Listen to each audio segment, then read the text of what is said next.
ce soit dans la vie en général, que ce soit dans les entreprises, les organisations, que ce soit dans le domaine politique, que ce soit dans le domaine du couple, la plupart des problèmes ont une dimension du genre, c'est-à-dire quel est le rôle de l'homme, quel est le rôle de la femme, qu'est-ce que l'homme peut faire, qu'est-ce que l'homme ne peut pas faire, qu'est-ce que la femme peut faire, qu'est-ce qu'elle ne peut pas faire, est-ce qu'on doit s'attendre à ce que les femmes essaient de diriger les hommes, est-ce qu'elles peuvent avoir le pouvoir, qui doit porter le pantalon, qui doit diriger, qui doit suivre, qui doit se soumettre, qui doit s'émanciper ou pas, qui doit financer, qui doit pouvoir, qui est responsable.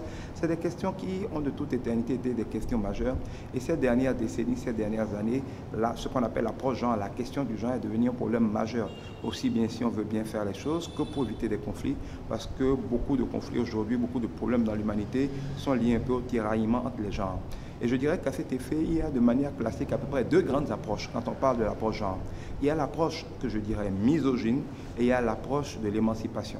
L'approche misogyne, c'est l'approche où on considère que c'est l'homme qui est le chef, c'est l'homme qui doit porter le pantalon, c'est l'homme qui doit dominer, c'est l'homme qui doit régner, c'est l'homme qui doit travailler, et puis la femme n'est là que pour rester à la maison, pour le suivre, pour être son souffre-douleur, pour subir tout ce que lui dit sans réagir. C'est l'approche où on dit que les femmes n'ont rien à faire dans l'église à part de venir et de se taire, elles ne peuvent pas rendre ministère, elles ne peuvent pas être pasteur, elles ne doivent pas porter des pantalons, elles ne doivent pas mettre des mèches, bref, c'est l'approche où un peu l'homme, je dirais, orgueilleux, en exagérant, pense qu'il est le seul maître et que la femme n'est là que pour qu'il marche dessus, pour le subir. Et c'est faux. Même s'il y a du vrai dans cette approche, présentée comme ça, dans cet extrême qui est l'extrême de la misogynie, où les hommes deviennent méchants, machos, brimant les femmes au lieu de les protéger, et donc brimant quelque part leurs enfants. Parce qu'une femme qui souffre, c'est des enfants qui souffrent. Une femme qui souffre, c'est une partie de la société qui est en difficulté, parce que les femmes gèrent beaucoup plus la famille que les hommes ne le gèrent. Bref, il y a beaucoup de problèmes dans tous les domaines, y compris en politique, parce qu'on a cette approche misogyne. C'est le premier extrême, et c'est peut-être le plus vieux.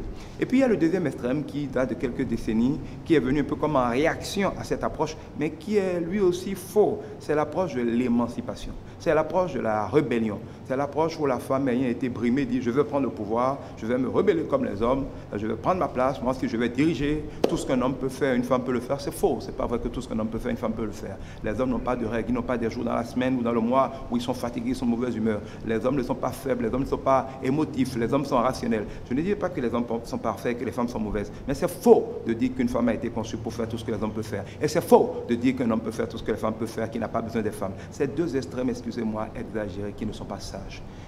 Certains sont pour la première approche, d'autres travaillent et investissent des milliards pour pousser les gens à la rébellion, pour demander aux femmes d'être émancipées. Mais la vérité, quand vous regardez, c'est que l'homme qui règne dans la misogynie n'est pas heureux, la société n'est pas heureuse. La femme qui se rebelle, qui rentre dans l'émancipation, n'est pas heureuse. Elle souffre, elle est malmenée, elle finit par être obligée de faire tout le temps de l'adultère, elle finit par avoir des gigolos. Il y a des femmes qui ont plein d'argent, mais plus elles ont de l'argent, plus elles sont émancipées, plus elles ont du pouvoir, et bien plus aucun homme n'en veut sous son toit. Donc elles ne peuvent pas se marier, elles sont obligées de devenir des grands-mamans qui vont chercher les petits garçons dans les collèges en leur payant des motos, en leur payant des dreams. Elles finissent par fabriquer des gigolos. Il faut qu'on se dise la vérité. La femme émancipée est une femme malheureuse. Elle a, oui, peut-être un peu de pouvoir. Oui, elle fait sa carrière, mais elle souffre, elle est malheureuse, elle est seule, elle doit éduquer ses enfants seule. Et dans ses vieux jours, elle n'est pas heureuse. Ce n'est pas le plan de Dieu. Le plan de Dieu est une approche plus vraie et une approche au milieu des deux.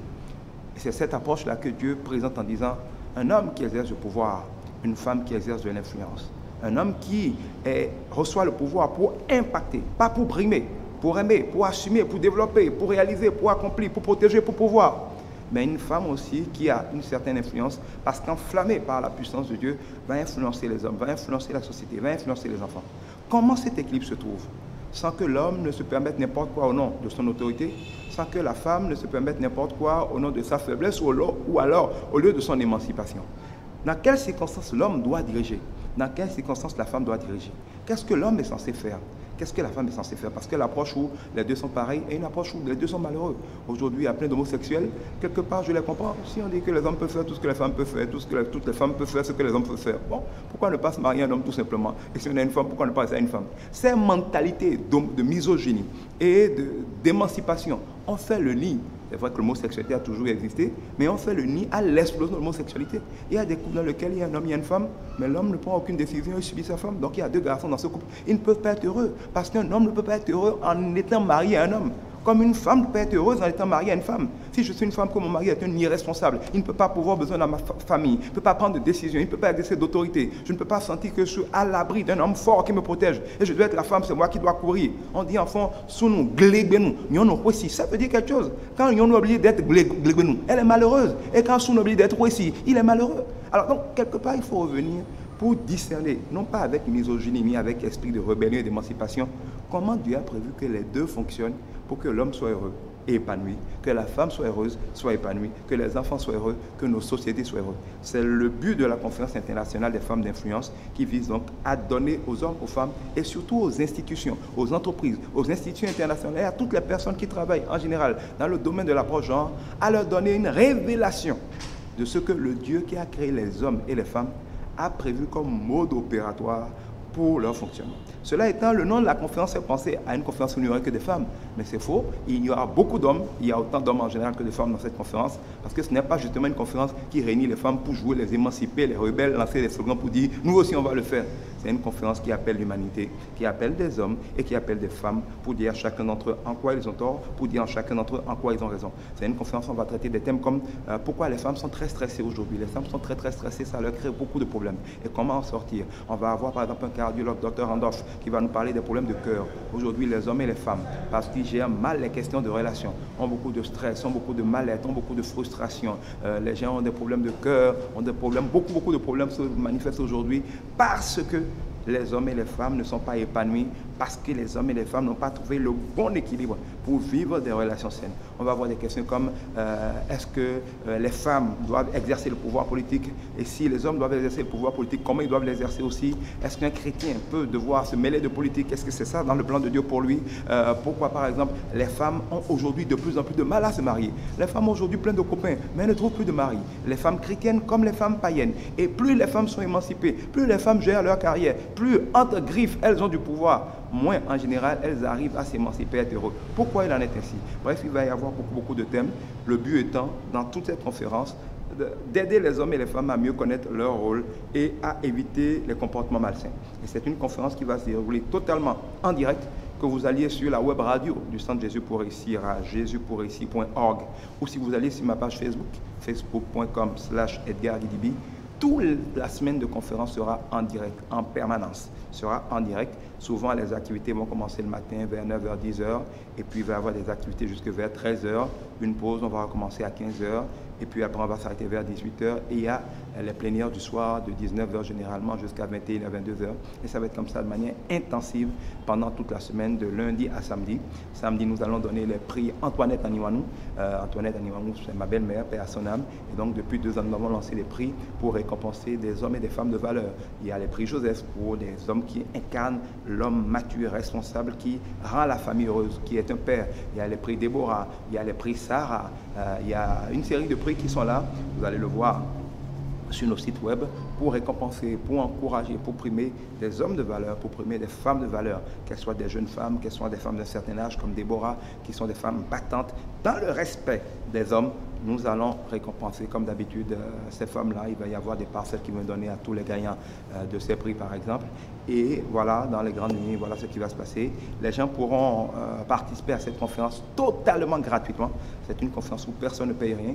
Les gens s'inscrivent. L'inscription est obligatoire parce que pendant la conférence, nous prenons en charge la restauration gratuite de tous les participants. Donc, pour pouvoir organiser ça, il faut s'être inscrit et avoir reçu son badge. Si vous nous suivez maintenant, vous pouvez vous inscrire sur le site web jésuspodréussir.org ou alors aller au site de la CIFI, cifibenin.org. Donc, vous pouvez vous inscrire là-bas et quand vous viendrez lundi, vous allez pouvoir recevoir vos badges. La cérémonie d'ouverture où il va y avoir beaucoup d'officiels, ça va être lundi soir, donc lundi 4 mars, à partir de 19h, cette cérémonie d'ouverture. Mais déjà à 10h30 le lundi, il va y avoir un premier atelier où la servante de l'Éternel, Pasteur Hermione, va certainement donner un témoignage de sa vie, de notre vie, déjà pour commencer la conférence. Mais l'ouverture sera le lundi soir à 19h. Donc, inscrivez-vous en ligne et venez sur place. Même si vous n'avez pas vous inscrire en ligne, venez sur place très tôt pour vous inscrire, récupérer vos badges afin de pouvoir être restaurés pendant toute la durée de la conférence. Si vous êtes à l'intérieur du pays ou vous êtes à l'extérieur, sachez que nous prenons aussi en charge totalement l'hébergement de tous les participants qui viennent de l'intérieur du pays ou de l'extérieur. C'est un peu la plus grande conférence du Centre Jésus-Pour ici tous les 2 ans. Voilà ce que je peux vous dire globalement si je n'ai oublié de cette conférence. Que vous soyez un homme ou une femme, un patron, vous avez besoin de savoir comment gérer les femmes, les conflits entre hommes et femmes, les conflits entre les gens dans l'organisation, dans votre famille, dans tous les domaines de la société. C'est une conférence qui interpelle les hommes de pouvoir, qui interpelle les femmes de pouvoir, qui interpelle aussi les hommes qui veulent exercer l'influence et qui interpelle les femmes qui veulent exercer l'influence. Comment on se retrouve dans tout cela? C'est le but de la conférence. Je ne vais pas entrer dans les détails ici. Le Saint-Esprit le révélera. Et comme nous l'avons fait il y a 2 ans, il y a ce que Dieu appelle le mémorandum de la CIFI, cette 30 révélations clés sur comment l'homme et la femme doivent fonctionner ensemble, que le Seigneur nous a donné, que nous avons édité dans un document qui sera gratuitement mis à la disposition de tous les participants pour les aider dans les différents domaines de leur vie à vivre heureux en respectant le mode d'emploi de notre fabricant à tous, au lieu d'être des misogynes ou des femmes rebelles émancipées. Voilà de quoi il s'agit. Que Dieu vous bénisse, que vous soyez, s'il plaît à Dieu, physiquement à la conférence, si vous n'y arrivez pas ou que vous soyez au bureau, n'importe où, dans n'importe quel pays, que vous nous suiviez en direct sur ma page facebook.com/edgarguidibi. Ça va être en vidéo, en direct toute la semaine, et aussi sur la web radio jésus-pour-ici.org. Dieu vous bénisse.